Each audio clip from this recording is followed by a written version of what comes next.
L'annonce d'OpenAI de la réintégration de Sam Altman en tant que PDG avec un nouveau conseil d'administration fait suite à des menaces de démission massive de la part des employés et une pression croissante des investisseurs, notamment Microsoft, investisseur majeur et détenteur des droits de la technologie actuelle d'OpenAI.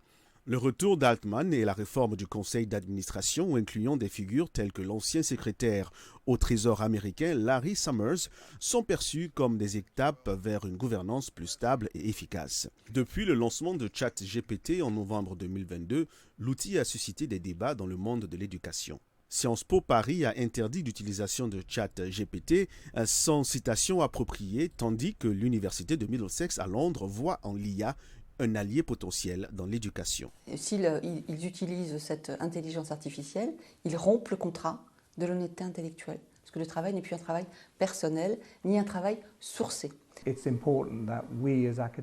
Il est important qu'en tant qu'universitaires, nous formions des étudiants à comprendre comment utiliser ces outils de manière efficace et critique, à reconnaître leurs limites et à les intégrer à leur arsenal plutôt qu'à les rejeter.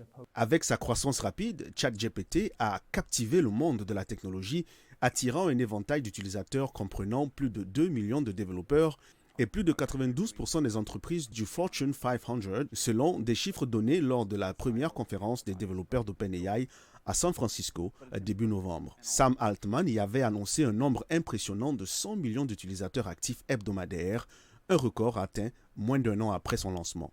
Moussa Touré, PDG et cofondateur du moteur de recherche Mayan, souligne l'importance de l'adoption de l'IA en Afrique, notamment en développant des modèles d'IA adaptés aux besoins du continent et capables de comprendre une multitude de langues locales. L'objectif, c'est déjà d'accélérer l'adoption de l'intelligence artificielle sur le continent africain. On essaie avec un partenaire qui s'appelle SAH Analytics, qui est basé en Côte d'Ivoire, de trouver les meilleurs modèles d'intelligence artificielle qui vont être nécessaires pour le continent africain. Maintenant, il faut que l'intelligence artificielle soit en capacité de comprendre les 500 000 langues qu'on va avoir dans un seul pays. Mais clairement, ça va complètement changer la façon dont ma mère peut communiquer à Caille, au Mali, avec ma grand-mère qui a 90 ans et qui peut peut-être utiliser l'intelligence artificielle. Parce que ça sera accessible à tout le monde depuis un clavier.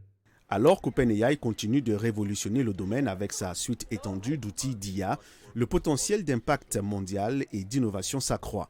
La course à l'IA générative n'est pas seulement un saut technologique, c'est aussi un pont vers un avenir où l'IA fera potentiellement partie intégrante de tous les aspects de notre vie, de la Silicon Valley aux rues d'Afrique.